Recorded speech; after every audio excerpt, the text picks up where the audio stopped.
Meantime, President Biden taking a jab at Trump after the town hall, tweeting, quote, "It's simple, folks.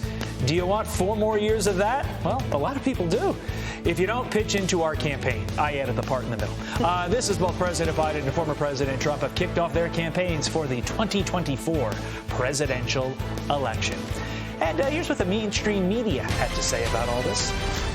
It was an interesting night. Mr. Trump's first lie was told just seconds into the night. He never concedes any error. He never concedes doing anything wrong. If you're watching this, trying to figure out what's going to happen to America, you should be very worried. This is a man who is so wholly unfit to be president of the United States. I hope that was clear as day to viewers. What we saw tonight was a series of extremely irresponsible decisions, and I could not have disagreed with it more. It was shameful.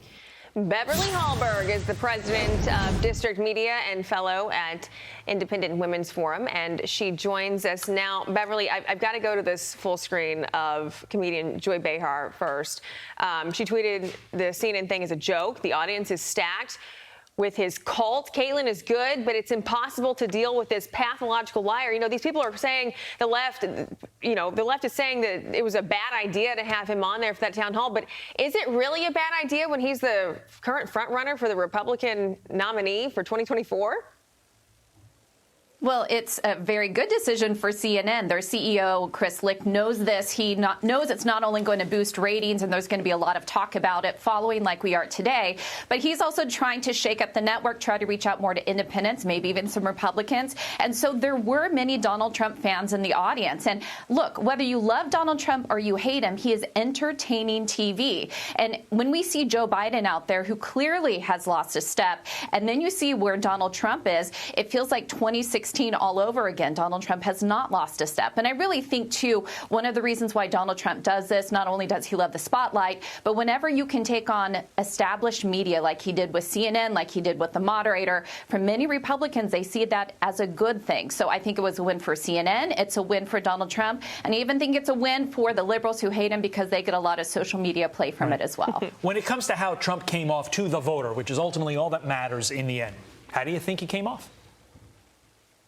Well, I think he's the same as he's always been. Again, I think this is 2016 all over again. I think we know exactly what to expect. The question is, where are voters right now? And I do think, as we've seen high inflation, record inflation, as you've seen many issues internationally, I think there are going to be more voters who are saying, if we're going to have Joe Biden again, I'm really concerned about the economy. I'm concerned about safety, what's going on the border. But is Donald Trump the man to win over those independents? Not everybody likes his style, even those who may find it entertaining at times.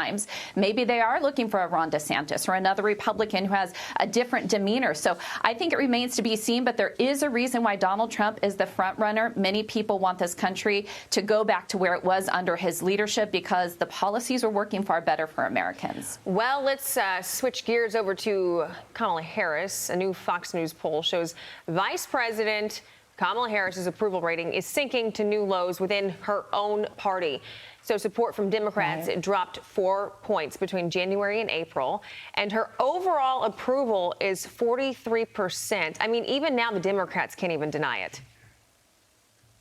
No, and here's the thing. It's not surprising that her poll numbers are like this. I guess what's surprising is that she's so bad at communicating and she can't point to anything as being successful as vice president. And I think it's actually a negative for President Joe Biden to have her as the number 2. If she was much more qualified, somebody who people feel like, well, if he doesn't fulfill a second term, she could step in. I think a lot of Democrats are rightly looking at this and saying, I don't know if she is the right person, but she is his VP, and she's going to be running with him, and so we shall see what Democrats do. It's a curious dynamic to watch. Will the fact that Kamala's on, which probably gave him a lot of votes in 2020, will that siphon off votes in 2024?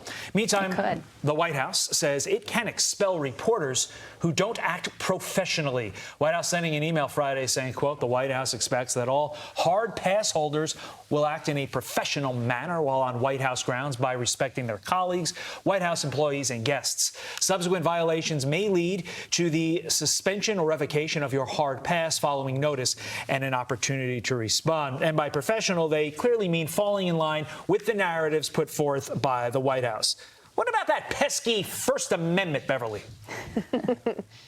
Well, It's not unusual for there to be some guidelines when it comes to press briefings. Even under Trump's administration, former White House press secretary Sarah Huckabee Sanders issued a new rule when Jim Acosta with CNN would not hand over his microphone. So there was a very specific rule. When you're done with the question, you have to hand the microphone back. These are just vague. And the concern is that because of its vagueness, then you can have the administration use it against reporters who are holding their feet to the fire. So I would say if it was more specific, makes sense. We want there to be a level of decorum in press briefings. But at the same time, I think this is just going to be weaponized. Let's remind everybody and the White House press office works for us. We pay their salaries. We are entitled to unfettered access. And all this shenanigans is just that.